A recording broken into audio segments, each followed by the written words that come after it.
लेते चलते जीवन निकालते निकालते जब समय बहुत निकल गया तो एक दिन सुदामा की पत्नी सुशीला के मन में आया, विचार किया कि ऐसी गरीबी हम कब तक झेलेंगे।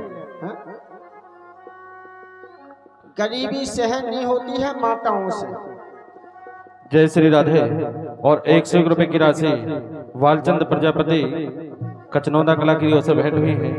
भगवान इनका भंडारा हमेशा भरा रखे। जय श्री राधे।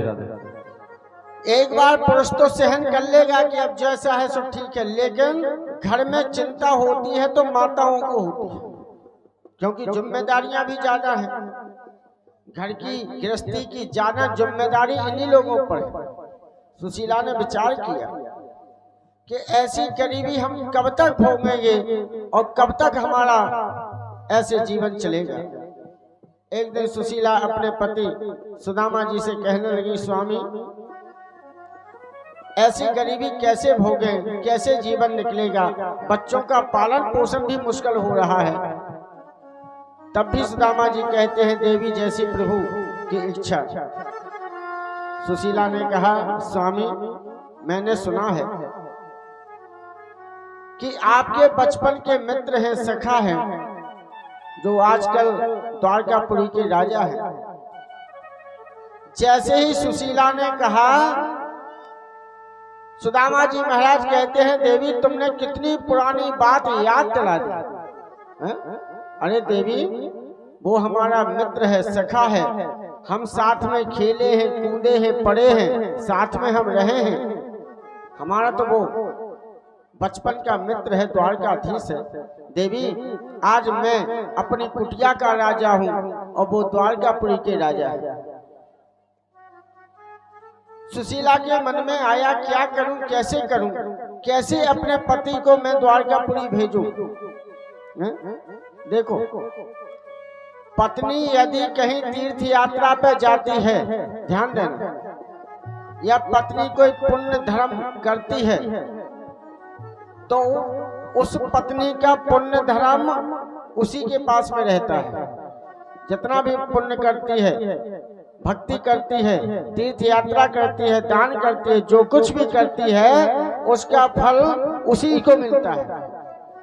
और यदि पति यदि कहीं जाता है तीर्थ यात्रा पे, दान पुण्य धर्म करता है, तो पति का किया हुआ धर्म दो जगह बंटता है। एक तो आधा स्वयं के लिए और आधा चला जाता है पत्नी के लिए। इसलिए सुशीला ने कहा, स्वामी मैं तो घर छोड़ करके यात्रा पे जा नहीं सकती, और मैं जाऊं तो वो पुण्य हमें मिलेगा।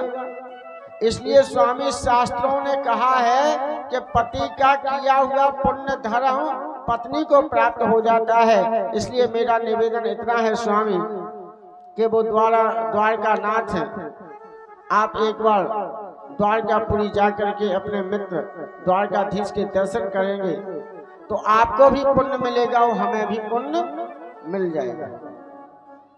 आप जाओ, एक बार उनके दर्शन करके आओ, शायद भगवान की हमारे ऊपर कृपा हो जाए और हमारी दरिद्रता दूर हो जाए।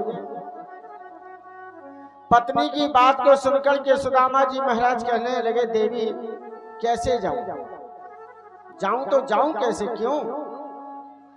क्योंकि गुरु के घर और मित्र के घर कभी खाली नहीं जाना चाहिए, कुछ लेकर के जाना चाहिए, खाली हाथ नहीं।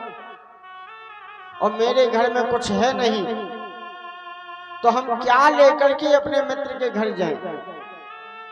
सुशीला कहने लगी, स्वामी आप चिंता ना करें, मैं कुछ व्यवस्था करता हूं, लेकिन बस तुम जाने की तैयारी करो। सुशीला अपने पूरा मोहल्ला के जो जजमान थे, जजमानों के घर गई और घर जाकर के एक एक मुट्ठी चावल मांगे। एक घर से एक मुट्ठी चावल।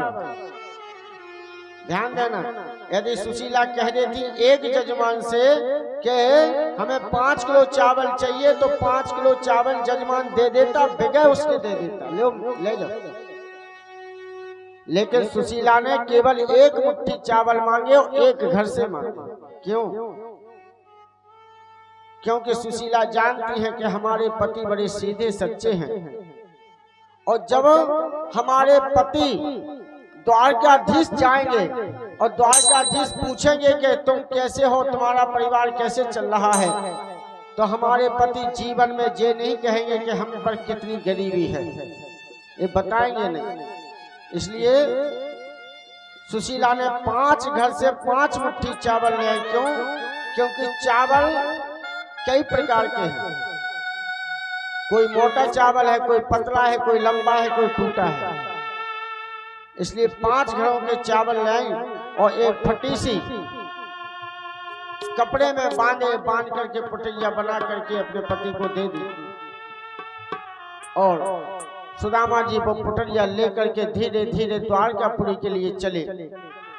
अपनी पत्नी से कह करके गए, देवी घर में रहना, भगवान की सेवा करना, भजन करना, मैं द्वारकाधीश के दर्शन करके आता हूँ। कि चले श्याम सुंदर से मिलने सुदामा गाते